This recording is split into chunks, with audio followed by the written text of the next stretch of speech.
नमस्कार, मैं रविश कुमार। जीडीपी -24% हो जाए तो वह सरकार के लिए क्या महत्व नहीं रखती है? रखती होगी, मगर इस पर एक ढंग की प्रेस कॉन्फ्रेंस नहीं हुई है, न विस्तार से कोई बयान आया है। लेकिन अर्थ जगत की खबरें अपने तरीके से बाहर आने का रास्ता खोज ले रही हैं। अगर आप थोड़ा ठहर कर और मुड़कर इन खबरों को देखें तो पता चलेगा कि कितना कुछ समझना रह गया है और जानना बाकी। अब तालाबंदी भी खुल गई है तो उद्योग धंधे चालू होने लगे हैं। तो यहां से देखा जाएगा कि आने वाले हफ्तों और महीनों में किस तरह का सुधार होता है। जीडीपी -24 से ऊपर की तरफ कितना चढ़ पाती है, उसे अभी शून्य पर पहुंचना है और फिर वहां से 1, 2, 3 की यात्राएं करनी है।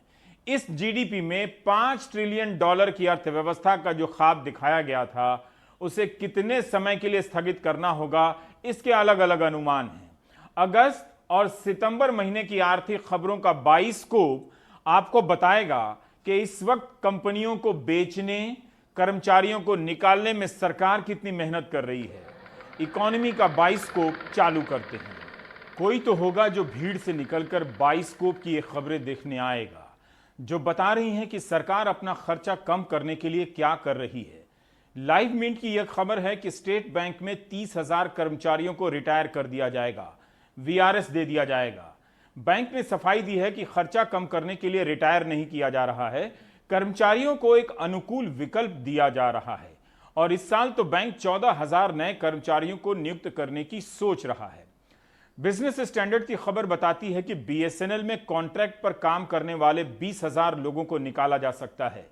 यूनियन का दावा है कि कॉन्ट्रैक्ट पर काम करने वाले 30,000 कर्मचारी पहले ही निकाले जा चुके हैं। बहुतों को 1 साल से वेतन नहीं मिला है। एक बहुत पुरानी खबर है, नवंबर 2019 की। बिजनेस टुडे ने लिखा है कि केंद्र सरकार के पास 7 लाख वैकेंसियां हैं, 2.5 लाख रेलवे में।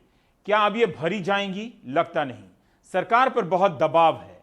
डिसलाइक आंदोलन के बाद अब बेरोजगार प्रधानमंत्री के जन्मदिन को राष्ट्रीय बेरोजगार दिवस के रूप में मनाने जा रहे हैं। यही नहीं, 50 साल के हो चुके और 30 साल नौकरी कर चुके लोगों की समीक्षा के नाम पर वीआरएस देने की भी योजनाओं की खबरें आई हैं। मगर खर्च कम करने के दबाव में सरकार क्या नौकरियां देने की हिम्मत जुटा पाएगी? आंदोलन तो ट्विटर पर पुरानी पेंशन योजना बहाल करने को लेकर भी हो रहा है, तो क्या पेंशन योजना बहाल हो पाएगी? खर्चा कम करने के अलावा सरकार को खर्चा चलाने के लिए पैसा भी तो चाहिए। बाइस्कोप की यह खबर हिंदू बिजनेस लाइन की है। एलआईसी एक्ट 1956 में संशोधन हो सकता है ताकि भारतीय जीवन बीमा निगम अपना आईपीओ ला सके। निगम इसके जरिए बाजार से पैसा उठाएगा। शिशिर सिन्हा की इस खबर के मुताबिक जीवन बीमा अपनी 25% हिस्सेदारी बेच सकता है। बाइस्कोप की एक और खबर है, सरकार भारत डायनेमिक्स लिमिटेड से अपनी हिस्सेदारी बेचकर 907 करोड़ रुपए उठाएगी। इसके पहले अगस्त में खबर आई थी कि सरकार हिंदुस्तान एरोनॉटिक्स लिमिटेड HAL में हिस्सेदारी बेचकर 5,000 करोड़ उठाने वाली है। बाइस्कोप की अगली खबर देखिए, भारत पेट्रोलियम का निजीकरण। सरकार इस नवरत्न कंपनी से अपना सारा हिस्सा बेच देगी। 52.98% की हिस्सेदारी। भारत पेट्रोलियम भारत की तीसरी बड़ी तेल रिफाइनरी कंपनी है। कर्मचारियों पर असर ना पड़े, इसके लिए बाद में गाइडलाइन बनाएगी। आप जानते हैं कि जो कंपनी इसे खरीदेगी, पैसा देगी, वो अपने हिसाब से ही चलाएगी। ये बाइस्कोप की छठी खबर है। 9 सितंबर की इकोनॉमिक टाइम्स में छपी है कि सरकार Indian railway catering and tourism corporation IRTC से अपनी 15 से 20% हिस्सेदारी बेच देगी। बाइस्कोप में अब दिखेगा कि सरकार अगले 5 साल में 30 से 35 एयरपोर्ट में अपनी हिस्सेदारी बेचने जा रही है।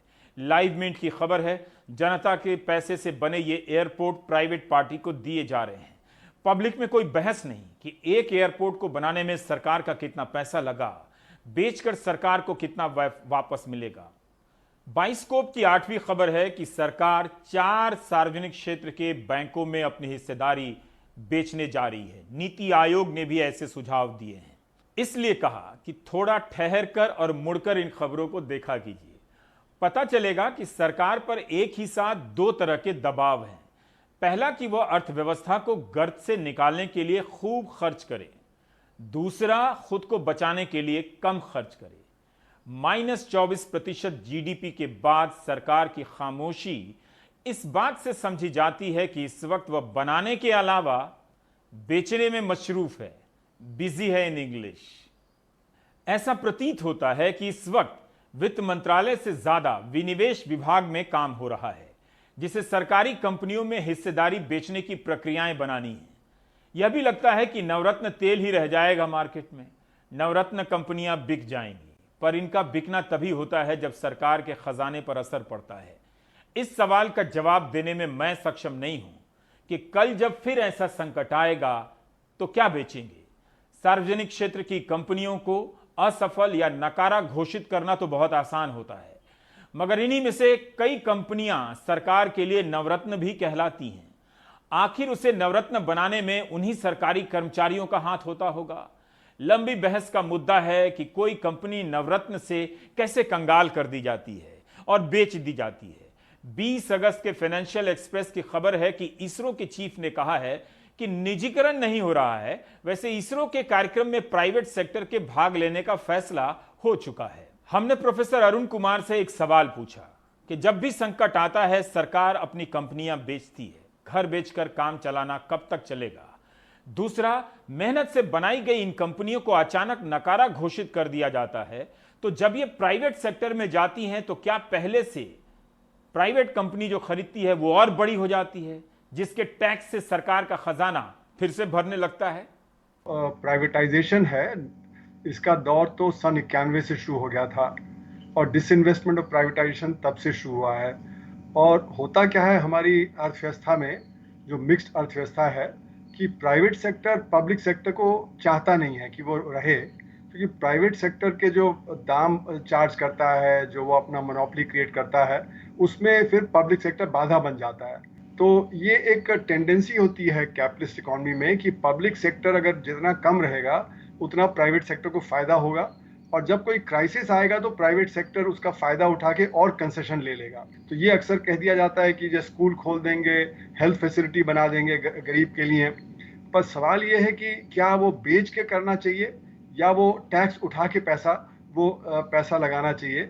उसी तरह बहुत सारे क्षेत्र होते हैं जिनमें कि मार्केट फेल कर जाता है और मार्केट वो कर नहीं पाता जो उसको करना चाहिए, तो सरकार की जरूरत पड़ती है। तो जैसे कि अभी कोरोना के दौरान देखा गया कि जैसे कि गाड़ियां की जब जरूरत पड़ी गरीब को ट्रांसपोर्ट करने के लिए, तो रेलगाड़ियों का इस्तेमाल हुआ। जब विदेश से लोगों को लाना पड़ा तो एयर इंडिया के हवाई जहाज का इस्तेमाल करना पड़ा। उसी तरह जैसे कि अभी पब्लिक अस्पताल हैं, वो कोरोना में फ्रंटलाइन वॉरियर्स हैं। प्राइवेट सेक्टर तो थोड़ा रिट्रीट कर गया। तो मेरा मानना है कि जो पब्लिक सेक्टर है उसको प्रॉफिट के हिसाब से नहीं देखना चाहिए, उसको देखना चाहिए कि उस समाज में क्या रोल प्ले करता है। समाज में उसके बहुत सारे रोल हैं, जैसे खासकर गरीबों को सहायता देना। तो इसलिए मेरा मानना है कि ये जो समाज है इसमें पब्लिक सेक्टर को कमजोर नहीं करना चाहिए। आर्थिक प्रक्रियाओं का खेल बहुत जटिल होता है, इसके लिए अलग अनुभव की मांग करती है जो इस एंकर के पास नहीं है। वरना एक पैटर्न आपको दिखता कि जिन कंपनियों का निजीकरण हो रहा है वो जा किसके पास रही हैं। बढ़ते हैं इकोनॉमी के बाइस्कोप की तरफ। 19 अगस्त मनी कंट्रोल की खबर है। रिजर्व बैंक के फैसले के बाद बैंक 8.4 लाख करोड़ के लोन को रीस्ट्रक्चर करेंगे। बड़ी मामूली सी रकम लगती होगी क्योंकि क्रेडिट सिस्टम का यह मात्र 7.7% है। मिडिल क्लास अपनी ईएमआई के लिए तरस रहा है, रो रहा है। इंडस्ट्री क्लास का 8 लाख करोड़ का लोन रीस्ट्रक्चर हो सकता है। इस रिपोर्ट में कहा गया है कि इस बार बड़े कॉरपोरेट के साथ साथ लघु, छोटे और मध्यम उद्योग को भी लोन में राहत दी जाएगी। इस 8.5 लाख करोड़ में 6 लाख करोड़ से ज्यादा का लोन कॉरपोरेट का है, बाकी नॉन कॉरपोरेट का यानी एमएसएमई का। एमएसएमई को 2 रुपए की राहत और बड़े को 10 रुपए की राहत यह देकर बताया जाएगा कि सबका लोन रीस्ट्रक्चर होगा। माफी नाम देंगे तो फिर बही खाता और बट्टे खाते की बहस छिड़ जाएगी। मुद्रा लोन के बारे में तो बात ही बंद हो गई है, जिससे चुनावी भाषणों में कहा जाता था कि करोड़ों रोजगार पैदा हो रहे हैं। रिजर्व बैंक ने केवी कामत की अध्यक्षता में एक कमेटी बनाई जिसने 26 सेक्टर की पहचान की है जो कोविड-19 से प्रभावित हुए हैं। वैसे कामत साहब ने सीएनबीसी टीवी 18 को दिए इंटरव्यू में कहा है कि कोरोना के आगमन से पहले ही उद्योग जगत संकट में था। पहले इसलिए वे -24% जीडीपी से हैरान नहीं है। कमाल है ना। यानी इस गिरावट में पहले का भी योगदान है। सब मानते हैं कि महामारी के पहले से ही जीडीपी बैठने लगी थी। इकोनॉमी का बाइस्कोप मतलब यही है कि आप ध्यान से इसे देखिए। दिन भर व्हाट्सएप देखने और सोशल मीडिया बाजी से आपकी एकाग्रता खत्म हो चुकी है। जिस वक्त आपकी जेब कट रही होती है तब पता नहीं चलता। घर पहुंचकर जब जेब में हाथ जाता है तब आप सारी जेबों की तलाशी लेने लगते हैं। मतलब पहली तलाशी आप खुद की लेते हैं। याद रखिएगा, बैंकों के लोन का करीब 30% रिटेल ट्रेड, सड़क, सीमेंट और खनन में है। 15.5 लाख करोड़, 22 लाख करोड़ का लोन है गैर बैंकिंग वित्तीय संस्थान, बिजली, स्टील और रियल एस्टेट सेक्टर में। 22 लाख करोड़ से भी अधिक बैंकों के लोन का 42% यह होता है। प्राइवेट सेक्टर को सरकार लोन दे रही है। प्राइवेट सेक्टर लोन माफ करने के लिए रीस्ट्रक्चरिंग करा रहा है। क्या खेल है। रिजर्व बैंक ने सूचना के अधिकार के तहत जानकारी दी है कि 2019-20 के दौरान बैंक फ्रॉड के मामले बढ़ गए हैं। 84,545 मामले दर्ज हुए हैं और 1,85,000 करोड़ का बैंक फ्रॉड हुआ है। 2G की कथित 2 लाख करोड़ की राशि का आज तक पता नहीं चला। वो हवा मिठाई थी, लेकिन यहां तो 1,85,000 करोड़ का फ्रॉड हो गया। बाजार में मांग नहीं बढ़ रही है। तालाबंदी करते ही अप्रैल में तेल की खपत 48.6% नीचे आ गई। लेकिन तालाबंदी के बाद इस अगस्त में कितनी मांग बढ़ी? इससे आपको यह देखने को मिलेगा कि तालाबंदी के खुलने के तुरंत बाद सूखी जमीन पर हरी घास उग नहीं आई है। बाइस्कोप आपको 10 सितंबर के फाइनेंशियल एक्सप्रेस की खबर की तरफ ले जाना चाहता है। तेल की मांग में अप्रैल के बाद अगस्त में सबसे ज्यादा गिरावट देखी गई। अगस्त में पेट्रोलियम पदार्थों की बिक्री में 14.39 लाख टन की गिरावट आ गई है। जुलाई के महीने की तुलना में 7.5% की कमी है। पिछले साल अगस्त से तुलना करेंगे तो 16% तेल की खपत कम हो गई है। अगस्त के महीने में ही डीजल की बिक्री में 12% की गिरावट आ गई है। अगर आप पिछले अगस्त से तुलना करेंगे तो यह गिरावट 20% से अधिक है। सबको अक्टूबर नवंबर के त्योहारों का इंतजार है। याद रखिएगा, 2 करोड़ सैलरीड क्लास की नौकरी गई है। जो नौकरी में है उनकी सैलरी कम हो गई है। क्या अक्टूबर नवंबर में उन्हें नौकरी मिल जाएगी? क्या उनके पास इतना पैसा होगा कि बाजार उछल जाएगा? इसका मतलब यह हुआ कि सरकार पर दबाव बढ़ गया है। पेट्रोल और डीजल की बिक्री कम होगी तो सरकार को राजस्व कम मिलेगा। सरकार को अपने राजस्व में कमी को बचाने के लिए फिर पेट्रोल डीजल के ही दाम बढ़ाने होंगे। महामारी के दौरान ही तो दाम के मामले में पेट्रोल और डीजल बराबर हो गए। पेट्रोल और डीजल के दाम पर ध्यान दिया कीजिए। दुनिया में सबसे अधिक टैक्स भारत में लग रहा है। आपको फिर से बाइस्कोप दिखाता हूं। 7 मई की खबर है इकोनॉमिक टाइम्स की। डीजल पर 13 रुपए, पेट्रोल पर 10 रुपए का उत्पाद शुल्क बढ़ चुका था। 1 लीटर पेट्रोल पर 49.42 रुपए का टैक्स लिया जा रहा था और 1 लीटर डीजल पर 48 रुपए 09 पैसे का टैक्स लिया जा रहा था। दुनिया की किसी अर्थव्यवस्था में तेल के दाम इतने महंगे नहीं हुए। अब इनके दाम बढ़ेंगे तो महंगाई बढ़ेगी। सब्जी के दाम तो आप अभी से ज्यादा देने लगे हैं, तो इन्फ्लेशन यानी मुद्रास्फीति बढ़ने लगेगी। आपके पैसे की कीमत कम होने लगेगी। जो लोग सिर्फ बचत और पेंशन की सीमित आमदनी पर जीते हैं, उनकी हालत खराब हो रही है और हो जाएगी। तो हमने अनिंद्य चक्रवर्ती से पूछा कि इस दुष्चक्र के चक्र से निकलने का उपाय क्या है। क्या अब हम निकल सकते हैं या बहुत देर हो चुकी है? आप देखिए कि सरकार अगर लोन मेला दे, सीधी बात है, लोन मेला से कंपनियां क्यों लेंगी? कोई भी क्यों लेगा? वो इसीलिए लेंगे कि अगर उनके पास आज खर्चा चलाने का पैसा नहीं है उसके लिए वो लोन लेंगे, लेकिन नया निवेश के लिए क्यों लेंगे? अगर किसी के पास कोई स्टील की फैक्ट्री है और वो हर रोज आप सोच लीजिए 100 टन स्टील निकाल सकता है।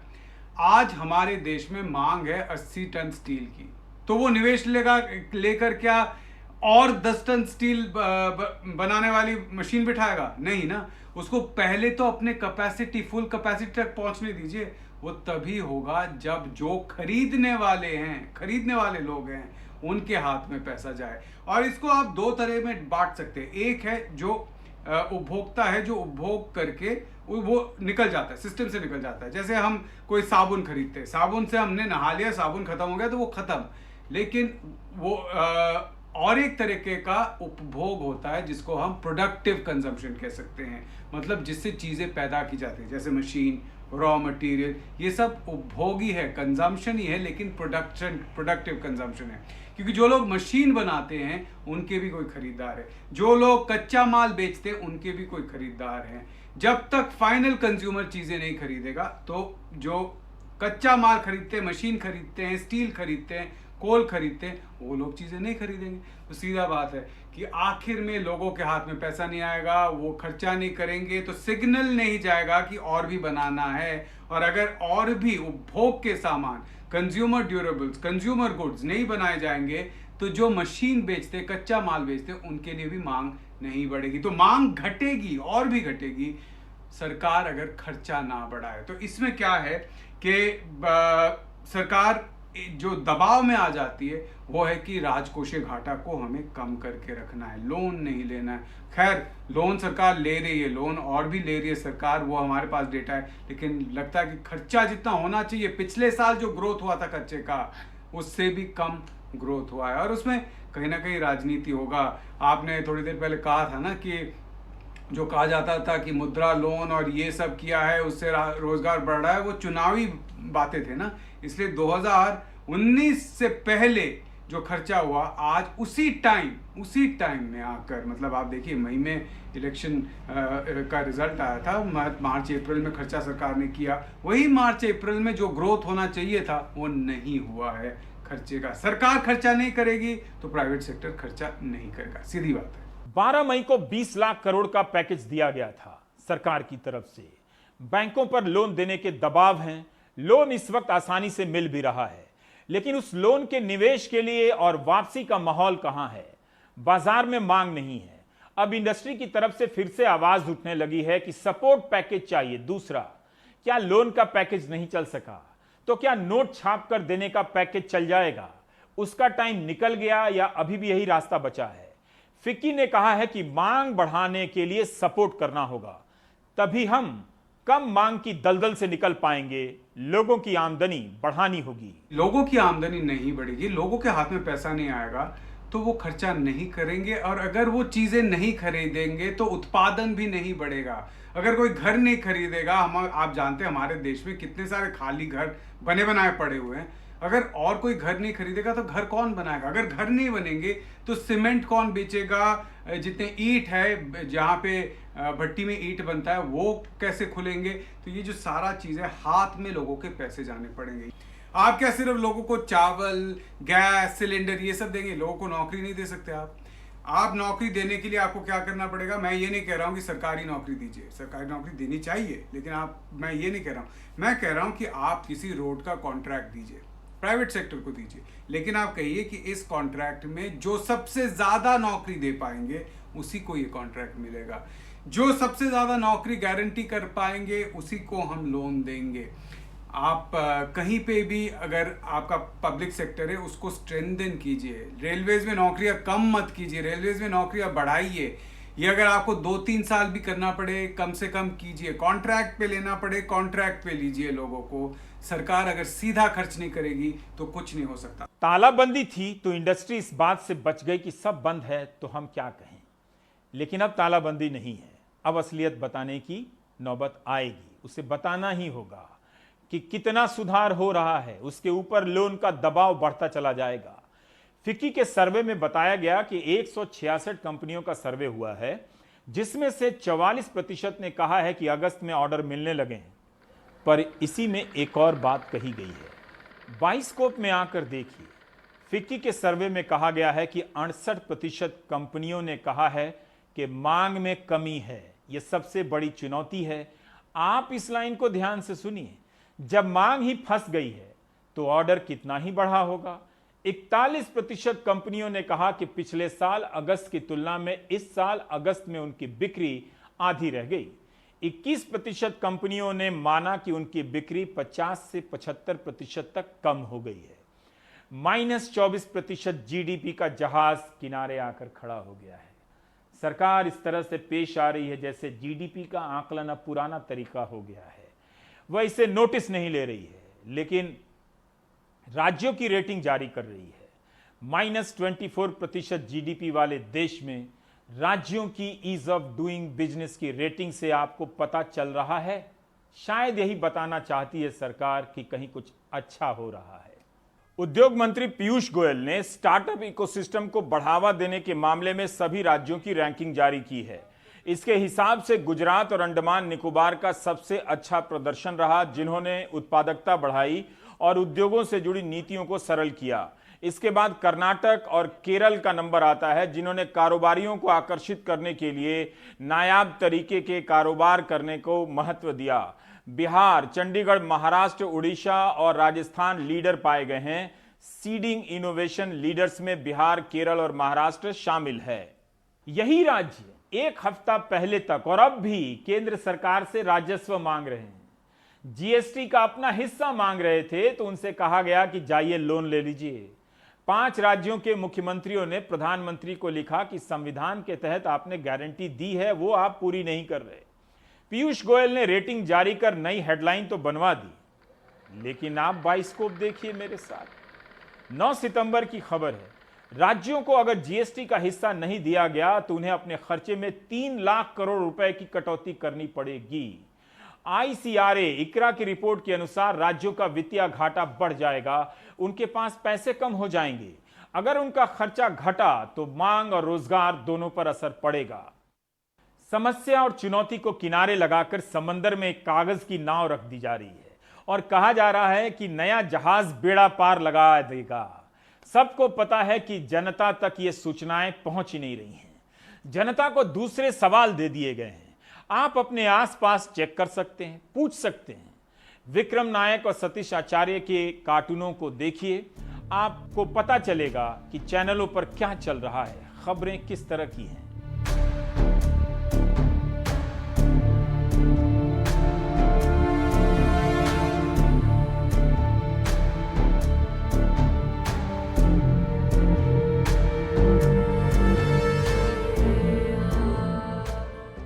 सरकार के पास पैसा नहीं है, केंद्र और राजस्व दोनों के पास पैसे नहीं है, इंडस्ट्री के पास पूंजी नहीं है, लोन मिल रहा है मगर बाजार में मांग नहीं है। 2 करोड़ सैलरीड क्लास की नौकरी चली जाए, जो नौकरी में है उन्हें अपनी नौकरी पर खतरा नजर आने लगे तो खर्च कैसे होगा, मांग कैसे बढ़ेगी। ऊपर से सरकार कम खर्च करेगी तो क्या होगा। क्या सरकार दूसरा पैकेज देने की स्थिति में है। 20 लाख करोड़ की मोटी मोटी हेडलाइन 4 महीने में ही नहीं टिकी। 12 मई को प्रधानमंत्री ने घोषणा की थी, याद होगा आपको। अब कहा जा रहा है कि दूसरा पैकेज देना होगा।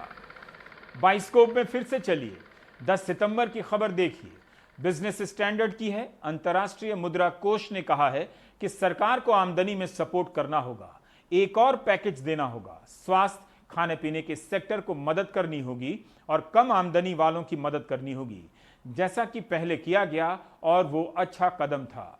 मिडिल क्लास और सैलरीड क्लास के लिए पैकेज नहीं है, मगर सरकार ने गरीब और कमजोर तबके के लिए राहत पैकेज दी है।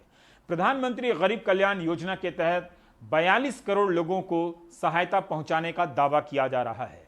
20 करोड़ जनधन खाते में 3 बार 500-500 रुपए दिए गए हैं। इस पर करीब 31,000 करोड़ से अधिक का खर्चा हुआ है। करीब 2 करोड़ कंस्ट्रक्शन मजदूरों को 5,000 करोड़ दिए गए हैं। 2.81 करोड़ बुजुर्गों, विधवाओं और विकलांगों को 2,814 करोड़ की मदद की गई है। 9 करोड़ किसानों को किसान सम्मान निधि के तहत 17,891 करोड़ दिए गए हैं। इसे भी पैकेज में गिना जाता है, मगर यह तो बजट का ही हिस्सा था। खैर, इसके अलावा करोड़ों लोगों को 6 महीने तक मुफ्त अनाज दिया जा रहा है। जिन्हें फ्री में अनाज मिला है वो काफी खुश हैं, राहत भी पहुंची है। अगर ये नहीं मिलता तो स्थिति भयावह हो जाती है। सरकार कहती है कि कुल 68,820 करोड़ खर्च किए गए हैं। एक तरह से यही डायरेक्ट पैकेज है उसका। सरकार चाहे तो इतनी ही राशि आराम से दोबारा दे सकती है। मिडिल क्लास और सैलरी क्लास के बढ़ते दबावों के बीच गरीबों के कल्याण की योजना उसके लिए राजनीतिक सहारा भी बन रही है। मगर अब नए वर्ग को पैकेज देने के लिए उसके पास कर्ज लेने के अलावा दूसरा रास्ता नहीं दिखता। जीडीपी सिकुड़ गई है, उसका कितना हिस्सा कर्ज के रूप में सरकार ले सकती है, ये बहुत जरूरी है जानना। बाइस्कोप में लोन से जुड़ी खबरें हैं। 24 अगस्त को भारत और AIIB ने मुंबई अर्बन ट्रांसपोर्ट के लिए $500 मिलियन के लोन पर करार किया। 7 जुलाई की खबर है कि विश्व बैंक ने नमामि गंगे प्रोजेक्ट के लिए $400 मिलियन के कर्जे को मंजूरी दी है। 19 जून की खबर है कि फ्रांस ने कोविड-19 से लड़ने के लिए भारत को 200 मिलियन यूरो कर्ज देने का वादा किया है। 28 अगस्त की खबर है कि भारत एशियन डेवलपमेंट बैंक से $1.5 अरब का कर्जा लेगा। करार पर दस्तखत हो गए हैं। भारत ने पहले भी कर्ज लिए हैं कोविड-19 के पहले। अगर भारत का कर्ज GDP का 80% हो जाए या उससे अधिक हो जाए तो इसका असर क्या होगा? आम जनजीवन पर, देश की अर्थव्यवस्था पर? क्या GDP के अनुपात में हम कुछ भी या कितना भी कर्ज ले सकते हैं? प्रोफेसर अरुण कुमार से सुनिए। इस साल की समस्या है कि इस साल तो हमारा टैक्स बहुत गिरेगा, क्योंकि हमने अपना बजट बनाया था 10% की ग्रोथ के अनुसार, लेकिन इस साल तो कम से कम 10% का डिक्लाइन होगा। तो यानी बजट में 20% की गड़बड़ी है। 20% जो मतलब एक्सपेक्टेड था उससे 20% कम रहेगा। और जैसे मैंने पहले भी कहा है कि इस बार तो रेट ऑफ ग्रोथ -30% तक पहुंच सकता है। तो अगर रेट ऑफ ग्रोथ -30% हुआ तो मतलब 40% की गड़बड़ है। पर अगर हम 10% की भी गिरावट को मान के चलें तो 20% तो हमारा जो सारा बजट का जो खेल गलत हो गया। हमारा रेवेन्यू गिर जाएगा 20-30%, हमारे एक्सपेंडिचर बढ़ जाएगा कोविड वगैरह पे। तो इसलिए बहुत ज़्यादा बोरो करना पड़ेगा। लेकिन इस समय क्योंकि बहुत सारी इंडस्ट्री बंद पड़ी है और वो काम नहीं कर पा रही है और डिमांड एकदम ख़त्म हो गई अर्थव्यवस्था में, क्योंकि बेरोज़गारी हो गई है, तो इस बार बोरो करने में कोई इतना ज़्यादा परेशानी नहीं होना चाहिए। और हमको इस बार बोरो करके खर्च करना पड़ेगा, जिससे कि जो इंडस्ट्री वगैरह कम काम कर रही है, जो डिमांड कम है, उसको हम बूस्ट कर लें। अगर वो नहीं करेंगे तो इंडस्ट्री और भी डाउन हो जाएगी, फिर हमारा डिक्लाइन और हो जाएगा। तो इस साल एक स्पेशल परिस्थिति है जिसमें कि हमारा डेफिसिट बढ़ता है और उससे बोरोइंग बढ़ती है, तो उससे कोई नुकसान नहीं है। वो आगे जब हमारी ग्रोथ होगी तो उससे जो फिर जो रेवेन्यू बढ़ेगा उससे हम उसको पे कर सकते हैं और आगे चल के इस स्थिति को संभाल सकते हैं और टैक्स ज़्यादा लगा सकते हैं उस समय। इस समय तो टैक्स भी हमारा कम हो जाएगा, क्योंकि जो ग्रोथ ही कम हो गई है। जब ग्रोथ होगी तो टैक्स भी बढ़ेगा। तो इसलिए अभी कोई परेशानी की बात नहीं है। एक खबर इस बीच आपकी नजर से चूक गई होगी। 9 सितंबर की है। सिंगापुर में काम करने वाले कई भारतीयों की नौकरी चली गई। वे भारत लौट रहे हैं। ऐसी ही खबरें खाड़ी के देशों से भी आ रही हैं। PTI के हवाले से आई इस खबर के अनुसार हर दिन 100 भारतीय नागरिक सिंगापुर दूतावास में अपना रजिस्ट्रेशन करा रहे हैं। वे भारत लौटना चाहते हैं। अभी तक 11,000 भारतीयों ने रजिस्ट्रेशन कराए हैं। अर्थव्यवस्था का संकट हमारे टीवी स्क्रीन से कहीं ज्यादा बड़ा है। वैसे TRP की जंग चल रही है टीवी की दुनिया में, रेटिंग और राजस्व के लिए, लेकिन पत्रकारों की नौकरियां भी जा रही हैं, उनकी सैलरी भी कम हो रही है। मुझे लगता है कि अब जल्दी ही किसी नए किरदार का आगमन होने वाला है, जिसके साथ कई न्यूज चैनल पहले खूब नाइंसाफी करेंगे। आपको पत्रकारिता के पतन का नया नया दर्शन कराएंगे, न्यू लो, और कुछ चैनल उसके इंसाफ की लड़ाई लड़ेंगे। इस खेल में जांच एजेंसियां भी सामग्री मुहैया कराएंगी और लोग बातें करने लगेंगे। यह बहुत जरूरी है इस वक्त, वरना तालाबंदी जैसे फैसले से बेरोजगारों की जो फौज खड़ी हुई है वो प्राइम टाइम देखने लगेगी। उसके साथ जो ठगी हुई है वो खेल समझने लगेगी। इसलिए बहुत जरूरी है कि दूसरा कैरेक्टर आए। एक स्टोरी में 2.5 महीना निकला है, अब अगले 2.5 महीने के लिए नए कैरेक्टर की जरूरत है। वो लाया जाएगा। आप नोट कर लें, जल्दी ही एक नया किरदार आएगा जिसे टीवी स्टूडियो में लिंच किया जाएगा, नागरिकों के नाम पर तमाशा लाया जाएगा, फिर उन्हें घेर कर, नागरिकों को घेर कर दिखाया जाएगा और कहा जाएगा कि देखने वालों को ही अच्छा लग रहा है तमाशा। तो तमाशे की कोई कमी नहीं है। निश्चिंत रहें, ब्रेक ले लें।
जब भी चुनाव आते हैं राजनीतिक दलों में यह होड़ मच जाती है कि जिसकी झुग्गी जहां पर है वहीं पर मकान देंगे।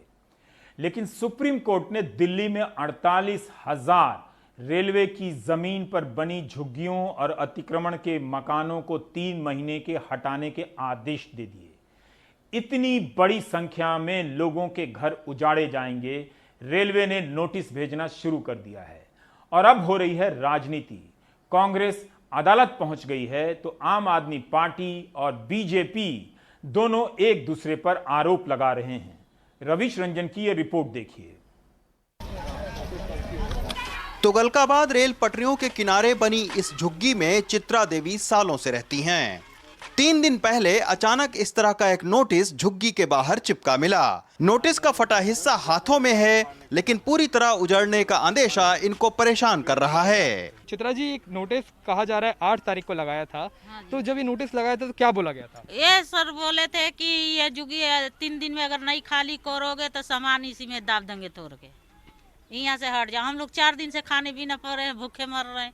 कहाँ जाएंगे, कहाँ कुछ नहीं है, कहीं यानी टेंशन की वजह से न नहा धो रहे हैं न कुछ कर रहे हैं। पानी का सुविधा नहीं है, लेटरिन वो हट जाता, पुलिस परेशान करती है, मरती है, आधा लेटरिन करते भगते हैं। इधर में पानी नहीं मिलता है, उधर उधर चोरी से पानी पीते हैं, लेटरिन नहीं करने का मिलता है, इधर पानी की परेशानी होता है। हम लोग 40 साल से ऊपर रह रहे हैं, 40 साल से ऊपर, 50 साल से सारा राशन कार्ड, आधार कार्ड सब कुछ है।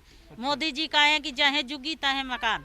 जो नेता आते हैं कहते हैं पानी का सुविधा दे देंगे, मीटर बैठा देंगे, सब कुछ दे देंगे, कहीं कुछ नहीं करते हैं, जीत लेते हैं। तो इस तरह का नोटिस पाने वालों में हजरा बेगम भी शामिल हैं।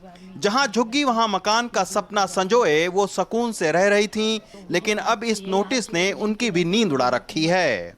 हजरा जी, एक बात बताइएगा, कितने साल से आप यहाँ पर रहते हैं? 94 साल हो गए साहब रहते हुए। हमारे बुढ़ा बुढ़ी को यहीं शादी होके आई थी, बेटी बन के आई थी, बहू बनकर। जब तो इन्होंने रेलवे वालों ने कुछ बोला नहीं था, माई बाप सरकार, मोदी जी ने या किसी ने, आखिर तुम प्रधानमंत्री हो हमारे, हम लोगों को आप उजाड़ोगे। हमने गरीबों ने कतरा कतरा करके मजदूरी करके मकान बनाया, उधर लॉकडाउन लग गया, हमारे पर न पैसा है न रुपया, रांट विधवा बच्चे हैं, कोई किसी पे लूला है, कोई लंगड़ा है, किसी पे कुछ नहीं है। नहीं दे, जब रेलवे ने क्यों नहीं कहा था हम लोगों से यहाँ झुग्गी मत बनाओ, या नहीं बनेगी। तुगलकाबाद के इस इलाके में करीब 300 से ज्यादा अवैध झुग्गियां पटरी के नजदीक बनी हैं। लेकिन नोटिस मिलते ही बीजेपी, आम आदमी पार्टी और कांग्रेस तीनों ही पार्टियों ने इसका विरोध करना शुरू कर दिया है।